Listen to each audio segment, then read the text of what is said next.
Assalamualaikum warahmatullahi wabarakatuh. Waalaikumsalam warahmatullahi wabarakatuh. Alhamdulillahirabbil alamin. Wassalatu wassalamu ala asyrafil anbiya'i wal mursalin wa ala alihi wa sahbihi ajmain.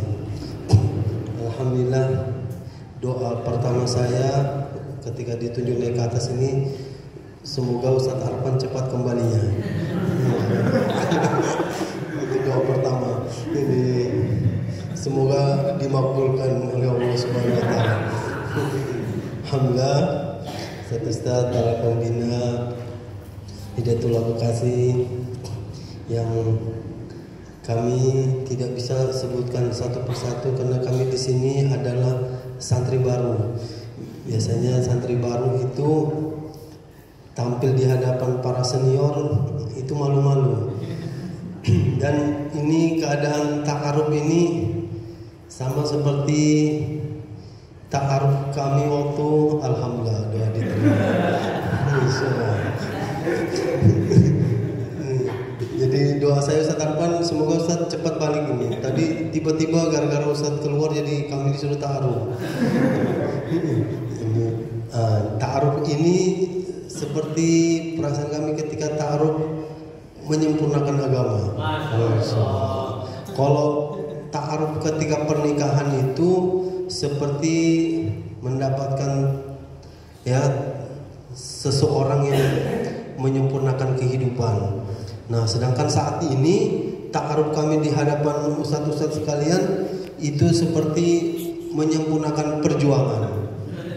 Masya Allah, kalau pernikahan itu menyempurnakan kehidupan, tapi kalau pindah tugas di Hidayatullah itu menyempurnakan perjuangan. Jadi karena beliau sudah kami singkat taruhnya, nama kami Muntadiruz Zaman Abdullah Sa'id. Kami dilahirkan di Hidayatullah Gunung Tembak. Pada saat itu kami anak ketujuh.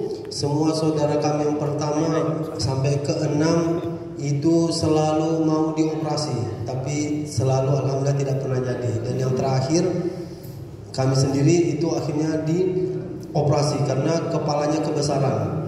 Jadi kepalanya nggak bisa keluar dari tempat normal. Jadi saya satu-satunya saudara yang kepalanya keluar dari tempat lain, jalan pintas. Nggak tahu takwilnya apa ini, takwilnya belum kami dapatkan sampai sekarang.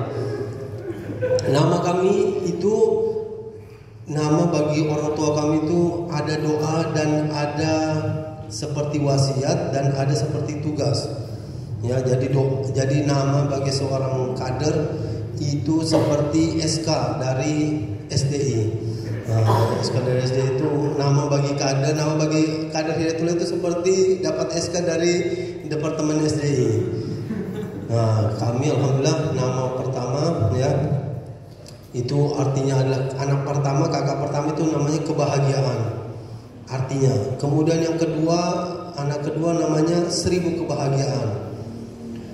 Dan yang ketiga namanya tentara Allah. Ini artinya saja supaya singkat.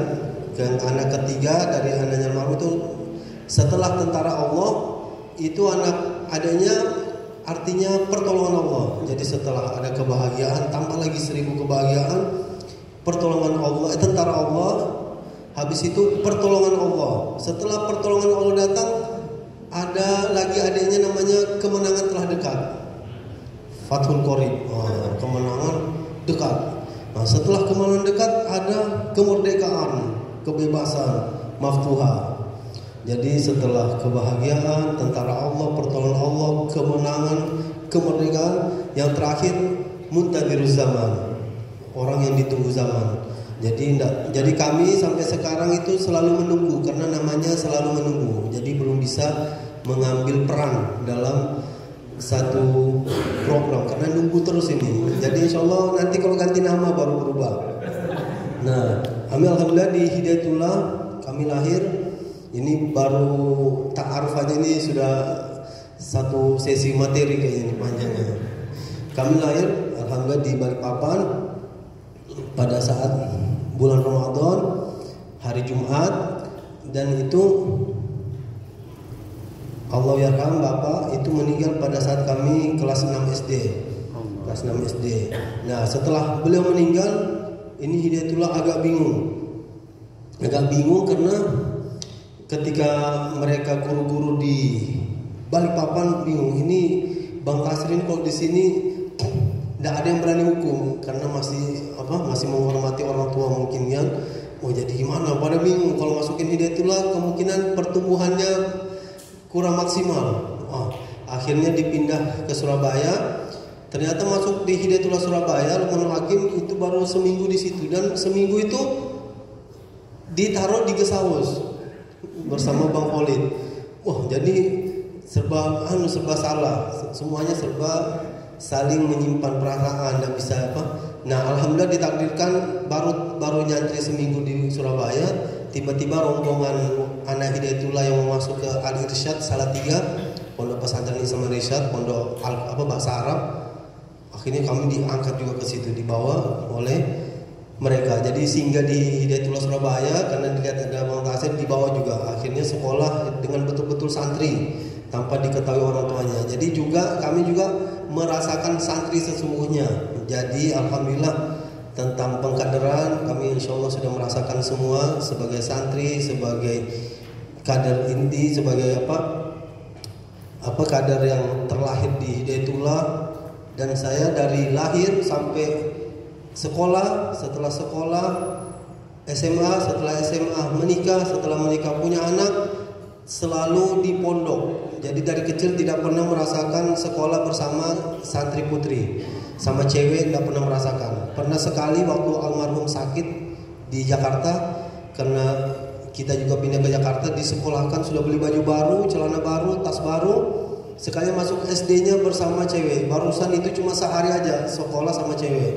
Jadi setelah siang pulang nggak sekolah lagi besoknya. Jadi baju, celana, tas cuma dipakai setengah hari aja.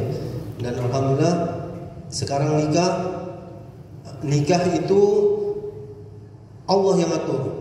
Jadi waktu itu kami di Madinah tidak ada pikiran dan tidak ada bayangan dan tidak ada program untuk balik ke Indonesia. Uang tidak punya, kenalan tidak ada, pokoknya tidak ada bayangan untuk balik ke Indonesia. Padahal usia sudah 24 tahun. Singkat cerita di Raudah kami lagi duduk bulan Ramadan. Lagi duduk di Raudah, tiba-tiba ada pemuda Arab nepuk samping anak muda juga. Indonesia, iya Indonesia. Sudah nikah? Belum, kata anak kan. Langsung dia bilang gini, gimana yuk? Saya berdoa calon saya, kamu juga berdoa calon kamu, kita gantian amin mengaminkan. Ya, kamu minta harapanmu calon istri seperti apa? Nanti saya aminkan. Oke. Saya minta, ya Allah, saya minta istri yang menghafal Quran, penghafal Quran. Dia aminkan. Dia juga minta, saya aminkan. Singkat cerita, tiba-tiba kerajaan Saudi ada TKW membunuh majikan, tenaga kerja perempuan wanita membunuh majikan di Arab Saudi. Dan membunuh majikan. Akhirnya saat itu kerajaan Arab Saudi bikin peraturan teroris terkait teroris, sumbangan masjid dari orang Saudi ke Indonesia tidak boleh ditransfer, harus ngambil uang sendiri, uang tunai. Jadi kalau ada orang Arab mau bantu orang Indonesia bangun masjid, itu tidak boleh ditransfer, harus ngambil sendiri ke Arab. Singkat cerita, gara-gara itu ada orang Indonesia berangkat ke Arab Saudi untuk ngambil uang saja.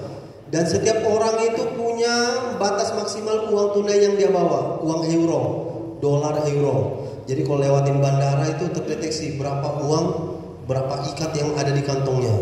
Maka ternyata pas dihitung-hitung 10 orang yang bawa uang euro. Orang Indonesia mau bawa untuk uang masjid ke Indonesia. Pas sudah dibagi-bagi uangnya yang mau dibawa, ternyata uangnya lebih.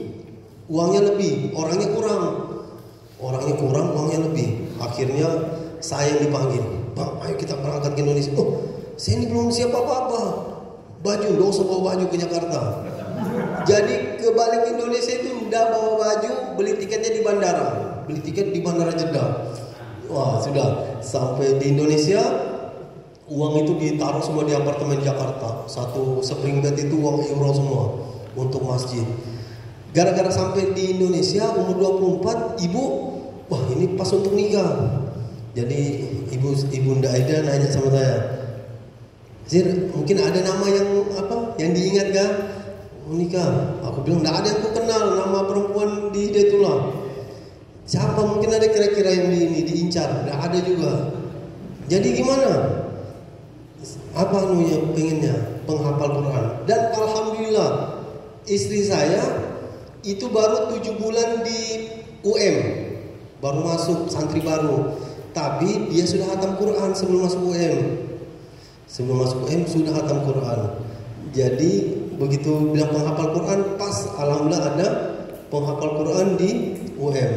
Alhamdulillah dinikahkan, dan perjalanan nikah mungkin nanti disambung kapan-kapan, dan insyaallah alhamdulillah di Bekasi ini berkah karena baru 3 minggu. Mohon doa dari hati Ustaz-ustaz sekalian, alhamdulillah sudah ada nanti kader yang akan lahir di Bekasi insyaallah. Masya Allah. Alhamdulillah. Jadi insyaallah nanti Silarnas sudah ada kader Bekasi. Jadi kami pindah 11 tahun nikah, itu jumlah usia tahun kami nikah sama dengan jumlah rumah yang kami tempati. Jadi dan itu SK semua. Ini penanggung jawabnya beliau. Jadi beliau ini, saya setiap lahir pasti ada SK pindah rumah. Jadi 6 anak kami yang sudah lahir 6 itu rumahnya tidak pernah sama lahirnya, selalu pindah rumah. Dan alhamdulillah semakin menikmati pindah tugas. Jadi anak-anak itu tidak kaget lagi kalau pindah tugas, karena dari lahir mereka selalu pindah. Mungkin ini saja yang bisa kami sampaikan. Mohon maaf apabila waktu telah kami isi. Hadanallahu wa iyyakum ajmain. Assalamualaikum warahmatullahi wabarakatuh. Waalaikumsalam warahmatullahi wabarakatuh.